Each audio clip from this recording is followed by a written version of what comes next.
Hoy pues tenemos un invitadazo de lujo, nuestro querido hermano del conocimiento prohibido, Marcelo Larín. Bienvenido, Marcelo. ¿Cómo estás, Tino? Un gustazo, la verdad, estar otra vez en Tijuana.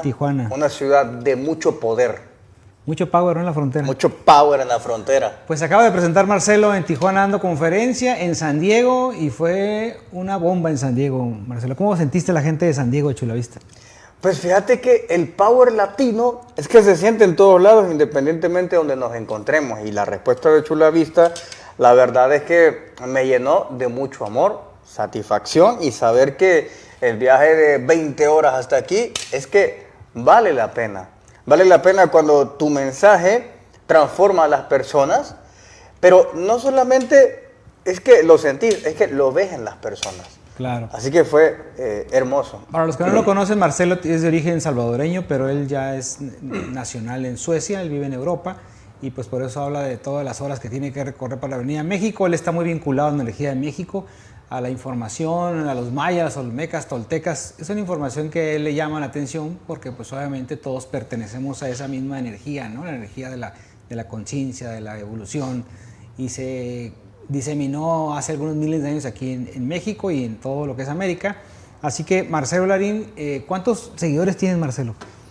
Fíjate que no los he contado muy bien, pero creo que tal vez un poco más de 500,000 en todas las redes sociales. Lo más interesante es que digamos que los programas de Marcelo pues son muy vistos, ¿no? O sea, conocemos algunos youtubers de algunos otros temas que tienen a lo mejor 1 millón, 2 millones, pero de repente tienen solamente 10,000 vistas, 15,000 vistas, y Marcelo es de los que tiene un público activo. Pues es muy difícil mantener públicos activos, obviamente mantener ahora sí que el ojo, ¿no?, de las personas, o el oído escuchando los programas, y eso lo logra Marcelo con todo su tema del conocimiento prohibido. ¿Dónde nace ese conocimiento prohibido, Marcelo? ¿Dónde se te ocurre?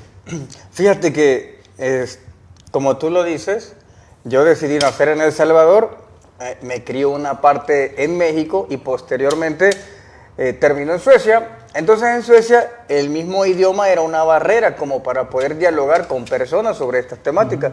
Entonces un día estaba pensando en que tenía muchas ganas de expresar lo que sabía y fue un momento como de inspiración, de lo que hablamos la última vez. Salgo al balcón de mi casa y de repente veo las estrellas y algo sentí que me dijo el conocimiento prohibido. Y así fue como fundé el canal, el conocimiento prohibido, y ahí es donde comenzó todo. ¿Y has tenido de repente otro tipo de información que le haya llamado la atención a la gente? Digamos, lo que a ti te preocupa de lo que es tu país de origen, ¿no? El Salvador. Has hablado también de cosas, de cómo confeccionar un sistema que pueda ayudar al salvadoreño, ¿no? De la política, por ejemplo. Ah, claro, por supuesto. En paralelo, también hablaba de la política en El Salvador, que es un fenómeno básicamente lo que está sucediendo en nuestro país. Un país que era muy violento, incluso éramos más violentos que un país que estuviera en guerra.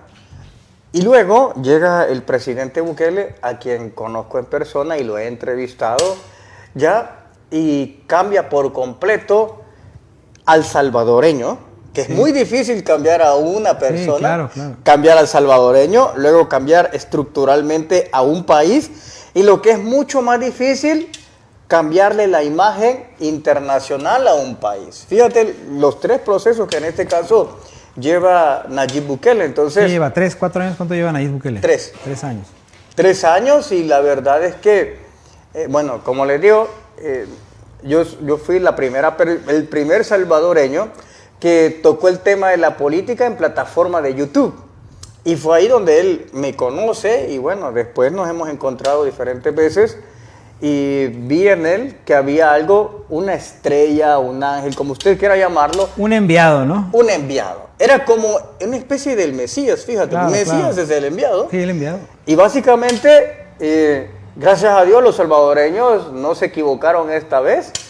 Y bueno, ha transformado la verdad en las 3 etapas antes mencionadas al país. Digamos que se ha enlazado el tema de los extraterrestres, con la espiritualidad, la conciencia, los enviados, esos seres que aparecen aquí, con un tema muy interesante que tú tocas y que incluso has tenido la oportunidad de vivir a lo mejor, ahorita nos vas a platicar, ¿no? El contacto extraterrestre, Marcelo.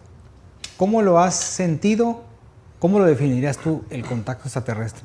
Fíjate que creo que a medida voy teniendo una experiencia más profunda, entonces me doy cuenta que lo que decimos el contacto es una experiencia física, que probablemente puede ser primero visual.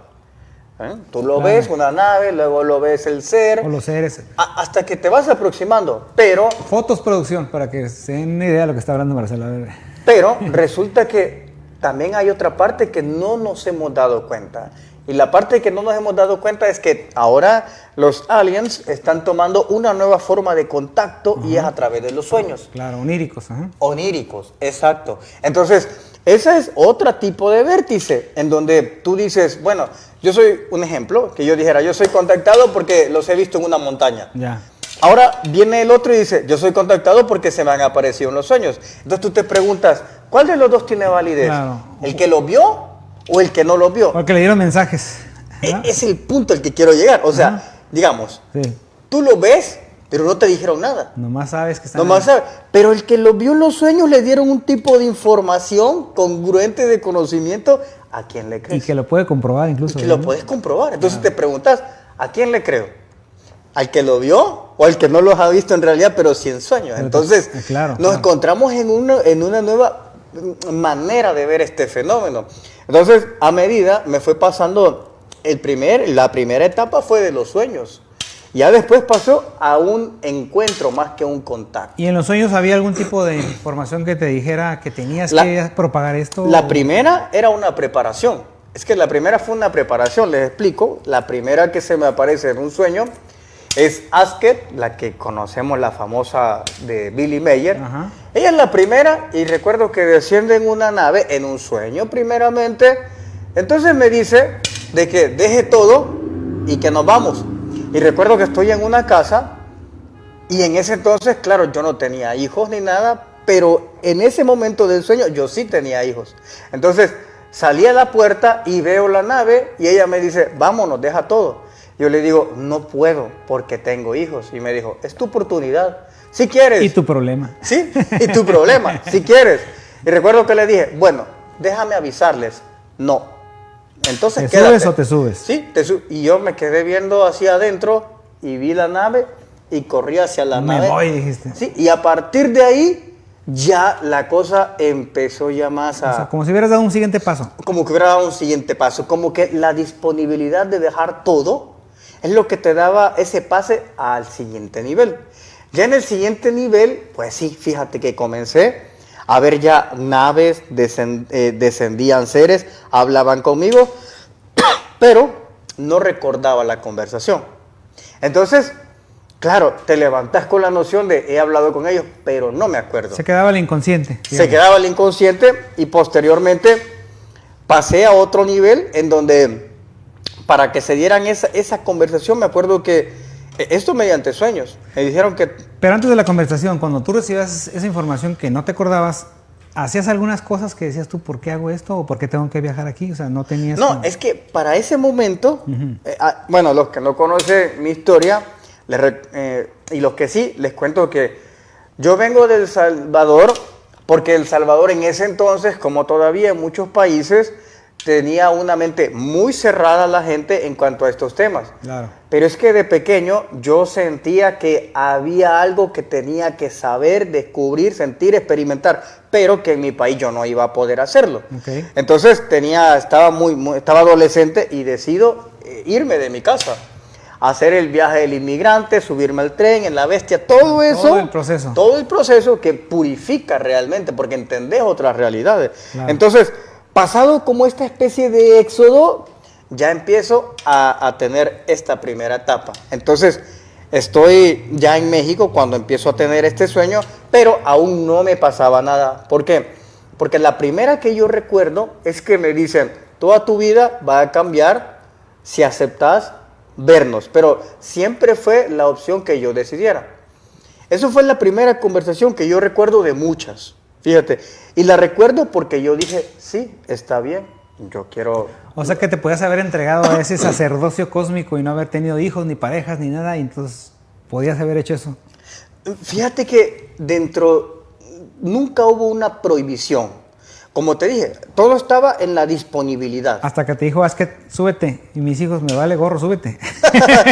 Te doy unos nuevos. Acá tengo uno. Hazme unos a mí. Vázquez me dijo, muy guapa la Vázquez, como hacen ya se da muy guapa, sí, rubias. Me dijo, haceme unos a mí, olvídate de los morenitos.